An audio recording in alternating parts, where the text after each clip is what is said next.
He's an architect experienced in steel structures. Now Richard Gage is touring the country with a controversial message about September 11th. Richard Gage is here to show us why he's calling for a more thorough investigation into the collapse of the World Trade Center buildings. Thank you so much for joining us. You're very welcome. It's great to be here. Well, first of all, give us a little bit more about your background.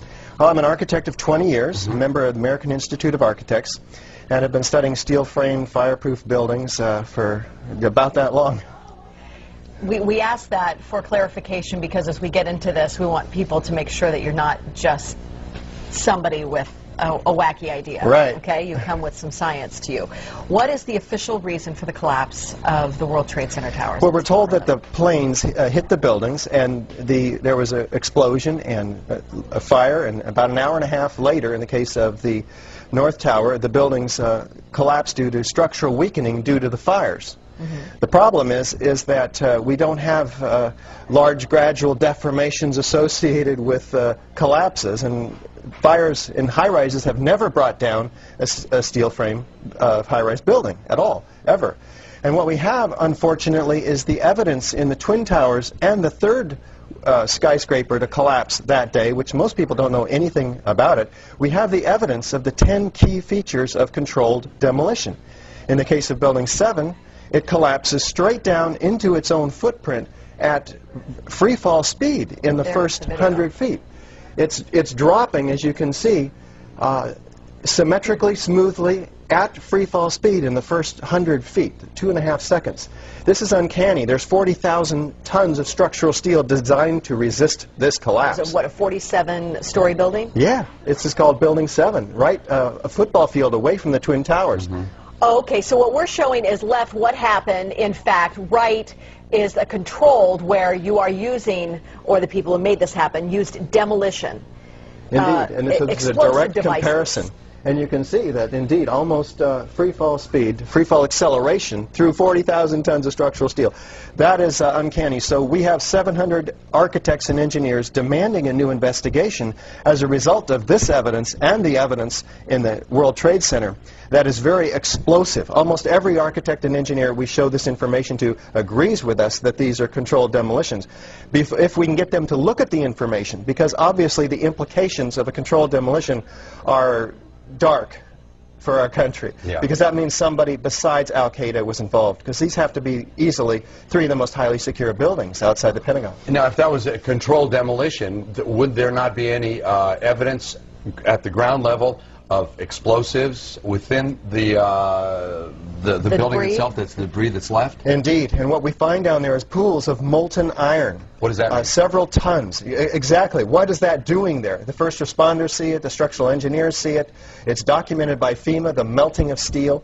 Normal office fires is what's supposed to have brought these buildings down, along with jet plane impacts. The jet fuel and office fires don't produce molten iron or molten steel. It doesn't begin to melt until 3,000 degrees. But what we have is the fires only produce maybe 1,600 degrees. So what produced all that molten iron? Well, it has in it the chemical evidence of a special incendiary, which is thermite, a high-tech incendiary used to cut through steel like a hot knife through butter.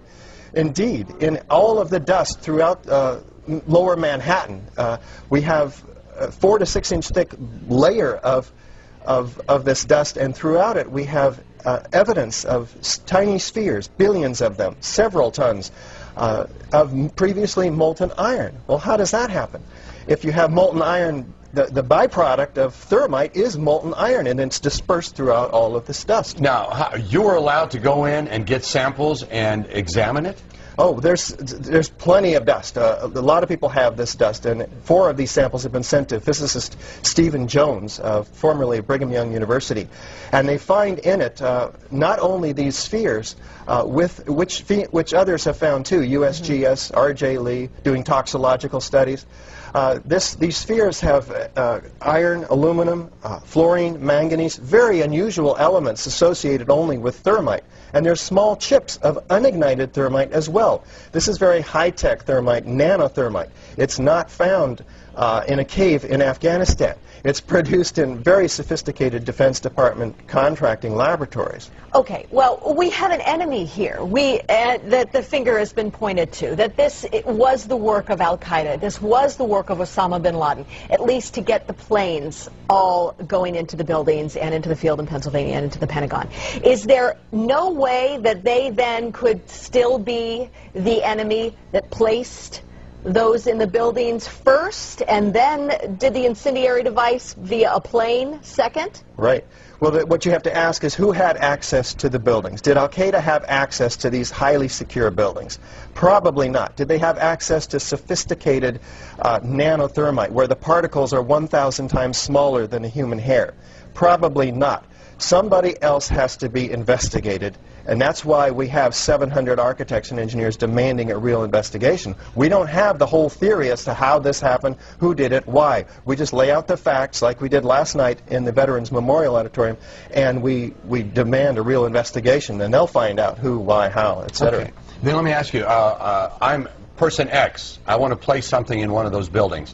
Where would I carry it? How big would it be? Is it that visible that I would be spotted by security? Or could I place it in one of my tooth fillings? Yeah. We're talking about several tons of nanothermite and ordinary thermite. One would have to have access through security. So the security company involved for the World Trade Center should be thoroughly investigated. And it turns out to be Securicom, Stratosec. Somebody should look and see who's on the board of those companies. Some very interesting individuals turn out to be.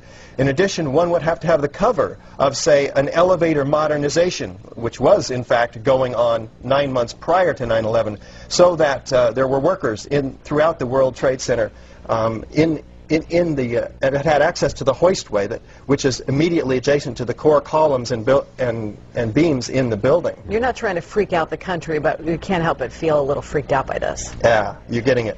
Yeah. And, of course, this is something we want to talk with you about a whole lot more, and we're out of time. But we do have a great deal of information on our website, KMPH.com. Thank you very much for your time today. You're so welcome. Thank you for opening up a lot to think about. We'll be right back.